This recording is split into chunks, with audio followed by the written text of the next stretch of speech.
Yo quería comentar aquí que obviamente voy a votar en contra de la procedencia, es decir, coincido en que es improcedente esta reforma, como se ha comentado aquí, en primer lugar, porque el pasado 31 de octubre se publicó en el Diario Oficial la reforma constitucional en materia de inimpugnabilidad de las adiciones o reformas a la Constitución.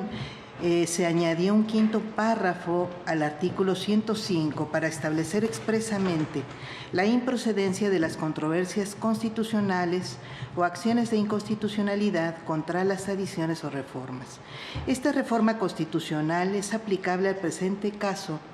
porque al momento de resolverse la presente acción o acciones de inconstitucionalidad se trata de un texto vigente en la propia Constitución y porque en términos de su segundo transitorio es aplicable a los asuntos que se encuentran en trámite, esto es, a todos aquellos en los que aún no se ha emitido sentencia, incluso cuando ya hubiesen cerrado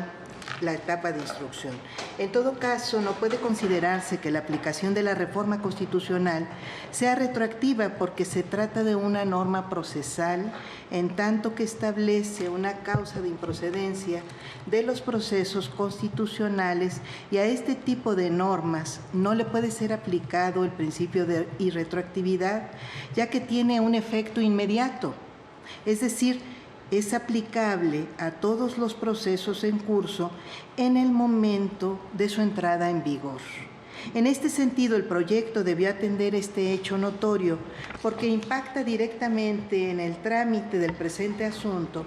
y claramente impide a esta Suprema Corte continuar en su conocimiento, de tal manera que la presente acción tendría que sobreseerse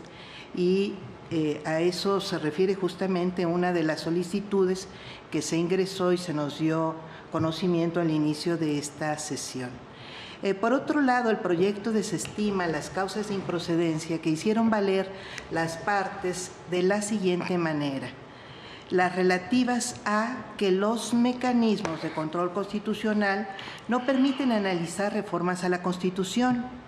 2, a que el órgano reformador de la Constitución actúa de manera soberana y solo se autorregula conforme al artículo 135 y 3, que se refieren a las reformas constitucionales que no pueden compararse con otros preceptos constitucionales hechas valer por el Poder Ejecutivo Federal, la Cámara de Senadores, los Congresos de Morelos, Nayarit, Tabasco, Zacatecas y el Estado de México, porque consideran que se involucran argumentaciones íntimamente relacionadas con el fondo del estudio.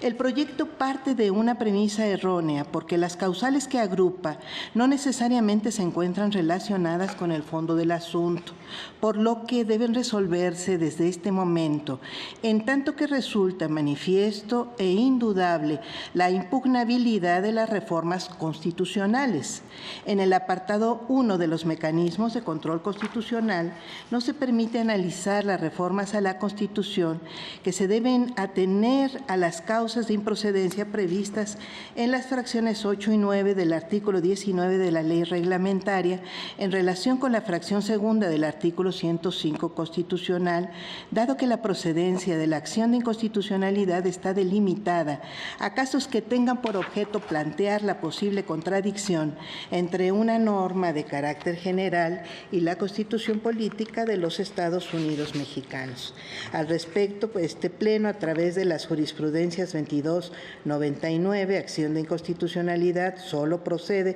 contra normas generales que tengan el carácter de leyes o de tratados internacionales, y 5/2009 de rubro acción de inconstitucionalidad, su objeto de tutela respecto de normas generales solo comprende leyes ordinarias, federales o locales, y no la Constitución política de los Estados Unidos mexicanos, estableció que conforme a la fracción 2 del artículo 105, la acción de inconstitucionalidad procede únicamente contra normas generales entendidas como leyes ordinarias, federales o locales y tratados internacionales, excluyendo expresamente a la Constitución.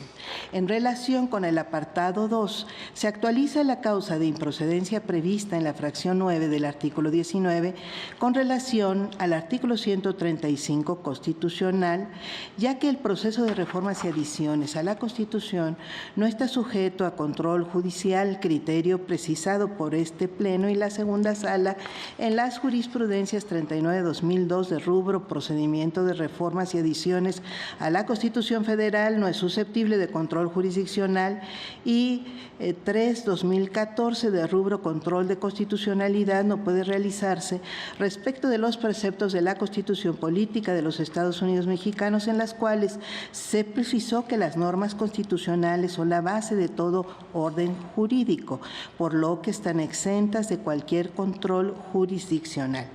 En relación con el apartado 3, es fundada la causa de improcedencia prevista en la fracción 9 del artículo 19 en concordancia con los artículos 133 y 135 de la Constitución, dado que esta es la norma válida y unifica el orden jurídico de tal manera que no puede considerarse inconstitucional ni someterse a control constitucional, pues es la base que cuestiona todas las normas del Estado mexicano. Asimismo, el artículo 135 no establece ninguna restricción al órgano reformador para modificar la Constitución Política de los Estados Unidos Mexicanos. La Suprema Corte ha sostenido que las acciones de inconstitucionalidad solo proceden contra normas generales, como leyes federales y locales y tratados internacionales, no contra reformas constitucionales. Y ya hemos mencionado el conjunto de jurisprudencias que sostienen estos criterios.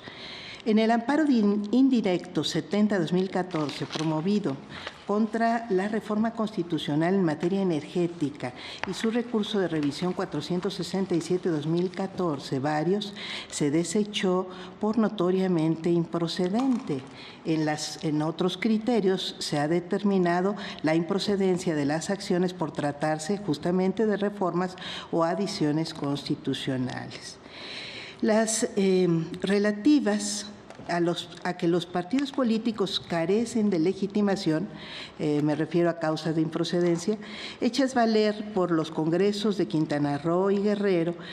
consideran que estos sí pueden impugnar la Constitución, en tanto que sus disposiciones pueden considerarse leyes federales en materia electoral. Este planteamiento también es erróneo porque la Constitución Política de los Estados Unidos Mexicanos no se puede equiparar a una ley ordinaria, ni se trata de un ordenamiento federal en materia electoral. En cuanto a las causales señaladas con relación a que es improcedente por no plantearse contra una norma electoral, ya que existe litispendencia, en tanto que el Estado de Guanajuato promovió la controversia constitucional 286-2024, porque considera respectivamente que las normas impugnadas sí pueden considerarse normas electorales y que es necesario que se encuentre pendiente de resolver otra acción de inconstitucionalidad y no una controversia constitucional para que se actualice esa litispendencia. Al respecto, coincido en que debe desestimarse la causa de improcedencia, pero adicionalmente a lo que sostiene el proyecto, tendría que considerarse que no existe identidad de partes, pues la controversia fue promovida por el gobernador de Guanajuato, mientras que la acción de inconstitucionalidad por el Congreso de dicha entidad. Y respecto de las causales invocadas relativas a que no participaron en la aprobación del decreto impugnado o votaron en contra de su aprobación, promovidas por los congresos de Coahuila, Jalisco, Guanajuato, Aguascalientes y Querétaro, las entidades federativas integran al órgano reformador, de tal manera que su votación a favor o en contra debió ser determinante para la aprobación del decreto de reformas constitucionales impugnado y sus razones a través de de sus informes justificados rendidos tendrían que ser consideradas con el mismo valor que la del resto de las entidades federativas notificadas. Por ello, considera dable brindarles la oportunidad de comparecer a este medio de regularidad constitucional a favor o en contra del decreto impugnado para que puedan sostener la validez de sus actos en uno u otro sentido. Si bien coincido con el proyecto en el sentido de que se les debe dar oportunidad en esta vía a los congresos locales para que comparezcan, debe tomarse en cuenta también en términos del artículo 64 de la ley reglamentaria en la materia, los informes que presenten que necesariamente tendrían que estar encaminados a sostener la validez de la norma impugnada o la improcedencia de la acción de inconstitucionalidad. De los precedentes citados, esta Suprema Corte determinó desechar por improcedentes las acciones de inconstitucionalidad promovidas en contra de reformas o adiciones a la Constitución. Por ejemplo, la 2-2001 y la 33-2001, promovidas contra la aprobación del Congreso Local de la Reforma Constitucional de 2001 en materia de derechos y cultura indígena. La 168-2007 y su acumulada 169-2007, promovida en contra de la Reforma Constitucional Electoral de 2007, en las cuales algunas a través de los recursos de reclamación correspondientes decretó que la acción de inconstitucionalidad está limitada a normas de carácter general que tienen las características de leyes o tratados, por lo que resulta improcedente cuando se impugnan normas que no ostentan tal carácter como las normas constitucionales. Este criterio se sostuvo con base en las jurisprudencias 2299, 2399, 12999, 71-2000, 7-2007 y 9-2007.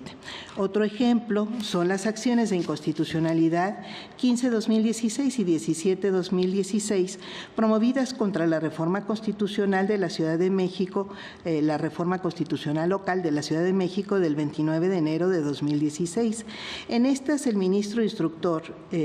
determinó y confirmó en los recursos de reclamación 8-2016 y 9-2016 que la acción de inconstitucionalidad es un medio de control abstracto de normas generales inferiores a la propia Constitución, específicamente de leyes federales o locales en materia electoral. Criterio que se sustentó en las jurisprudencias 10-2014, 113-2001 y las tesis 69-2004 y 5-2009 respectivamente. Asimismo, en el recurso de reclamación 9-2016, como hemos comentado, también se sostuvo este criterio, tanto en su argumentación central como en distintos puntos de vista manifestados en la discusión por los ministros que en ella participaron. Simplemente me quisiera referir finalmente a alguna de las partes de los argumentos que se han manifestado en esta sesión. Comentan varios ministros que, tratándose del procedimiento de reforma constitucional, conforme al artículo 135 constitucional, sí procedería a la revisión de este Poder Judicial sobre una reforma constitucional. Sin embargo, tanto el proyecto como los propios ministros aquí presentes, por lo menos quienes se han manifestado, desechan, es decir, no establecen que en este caso no hubo, o hasta ahora no se ha manifestado, una violación al procedimiento de la reforma constitucional, es decir, al artículo 135 constitucional respecto de las acciones de inconstitucionalidad que el día de hoy estamos resolviendo, o de la reforma a que se refieren estas acciones de inconstitucionalidad. Impugnan, eso sí, una supuesta vulneración de una parte pétrea de nuestra Constitución que, como mencioné antes, no ha sido inamovible. Sin embargo, no se menciona expresamente un artículo que tenga esa parte pétrea de nuestra Constitución, sino que quienes sostienen este argumento, como el proyecto mismo, son confusos porque en realidad suponen una parte pétrea que no está escrita en nuestra Constitución, es decir, se refieren tácitamente a esta que podríamos inferir, porque no se termina expresando claramente, podríamos inferir que es la elección de los jueces y magistrados del Poder Judicial de la Federación, que ni siquiera desligan de la supuesta vulneración del principio de división de poderes. Es decir, se puede argumentar que la elección de personas juzgadoras, bueno, ni siquiera puede